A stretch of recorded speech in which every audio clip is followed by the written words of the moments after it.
Bonjour à tous, la vidéo d'aujourd'hui est concernant le Yaesu FT70DR qui est un petit portatif double bande qui supporte le mode numérique de Yaesu, le C4FM.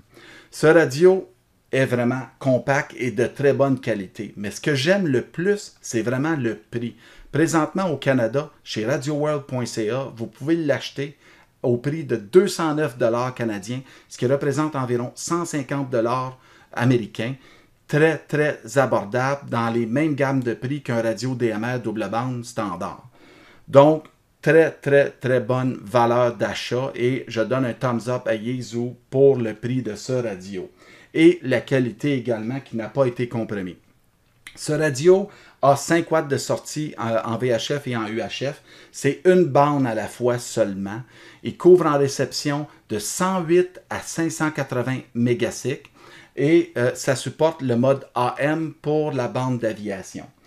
Il n'y a pas de GPS, ça ne supporte pas la PRS. Par contre, dans mon cas, c'est parfait parce que je l'utilise au sous-sol dans le shack où je n'ai pas, de toute façon, je n'ai aucune réception d'un signal GPS et ça ne sert absolument à rien. Je l'utilise principalement avec des hotspots ou mon WireX Node que j'ai ici.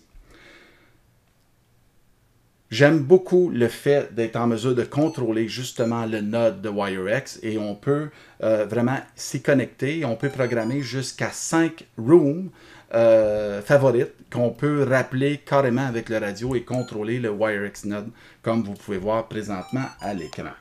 Donc, c'est très, très, très bien à utiliser. Si vous vouliez vous faire un cadeau de Noël cette année, c'est peut-être le bon moment de vous l'offrir avec le FT70DR.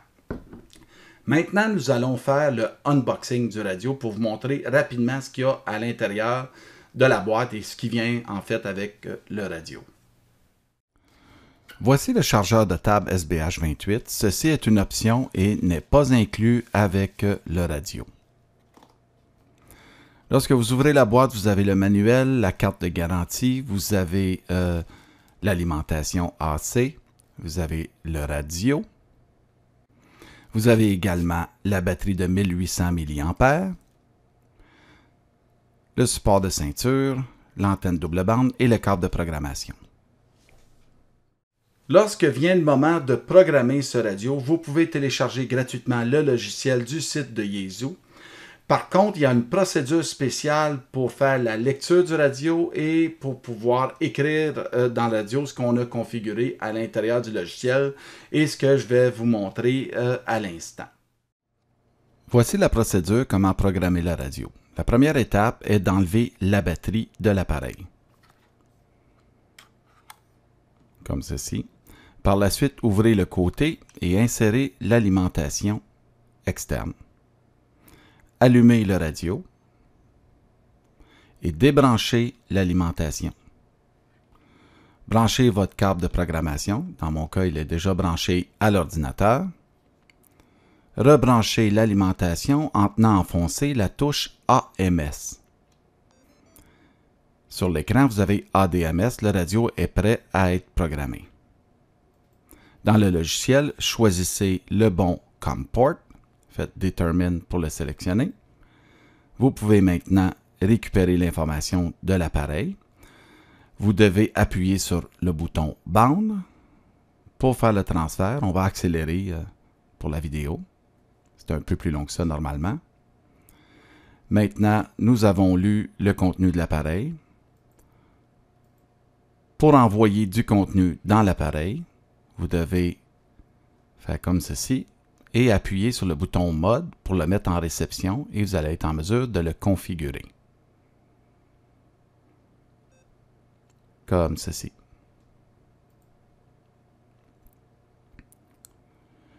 Par la suite, vous débranchez l'alimentation et le câble de programmation.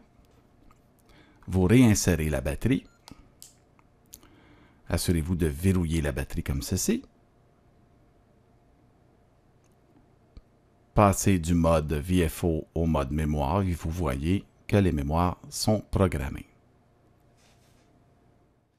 Ce que j'aime beaucoup, c'est qu'il est facile à utiliser. Vous avez à peine besoin d'un manuel pour vraiment l'utiliser. Vous pouvez y aller intuitivement, comme la majorité des radios de Yaesu, et vraiment contrôler cet appareil. J'ai dû regarder le manuel uniquement une fois pour vraiment comprendre comment programmer et rappeler des rooms au niveau de WireX, parce que ce radio est compatible naturellement avec WireX vu qu'il supporte le C4FM. Maintenant que le radio est programmé, nous allons effectuer quelques tests en analogue et en C4FM. VA2, PVLSF, Victor Alpha 2, Papa Victor, testing. VA2, PVLSF, Victor Alpha 2, Papa Victor, testing. VA2, PVLSF, Victor Alpha 2, Papa Victor, testing. VA2, PVLSF, Victor Alpha 2, Papa Victor, testing. VA2, PVLSF, Victor Alpha 2, Papa Victor, testing.